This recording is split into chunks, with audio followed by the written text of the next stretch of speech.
तर काँग्रेस कुठेच निवडून येईल असं वाटत नाही। खासदार धनंजय महाडिक यांनी ही टीका केली आहे। चंदगडमध्ये दोन्ही राष्ट्रवादी एकत्र आहेत। शिवाजी पाटील नाराज आहेत तर धनंजय महाडिक यांनी हे वक्तव्य केले।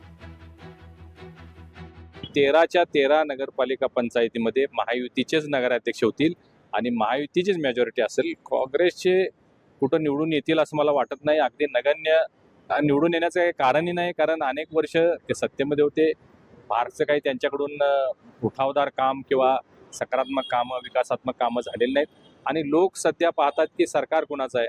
राज्यामध्ये आमचं महायुती सरकार आहे, केंद्रामध्ये भारतीय जनता पार्टी सरकार आहे आणि त्यामुळं सरकार ज्यांचं असेल त्यांच्याकडूनच विकास कामं होऊ शकतात, एवढं निश्चितच कोल्हापूरची जनता जाणते आहे आणि त्यामुळे महायुतीलाच मोठा आशीर्वाद मिळेल याचा मला विश्वास आहे। बहुतांश ठिकाणी आम्ही महायुती म्हणून जाण्याचा प्रयत्न करतोय, परंतु स्थानिक ठिकाणी काही अडचणी असतात। स्थानिक नागरिकांच्या किंवा आमचे पदाधिकारी असतात, त्यांचं मनोमिलन होणं काही ठिकाणी कठीण असतं आणि त्यामुळे चंदगडमध्ये मला वाटते दोन्ही राष्ट्रवादी एकत्र महाराष्ट्रात पहिल्यांदा तिथं आलेले आहेत। त्यामुळं निश्चितच स्वाभाविकपणानं आमचे भारतीय जनता पार्टीचे आमचे तिथले असणारे आमदार शिवाजीराव पाटील हे थोडेसे नाराज झालेले आहेत, परंतु आम्ही तिथं आता चांगल्या पद्धतीची बांधणी करून चंदगडमध्ये आमचाच नगराध्यक्ष होईल आणि आमचं संपूर्ण पॅनल निवडून येईल याचा मला विश्वास आहे।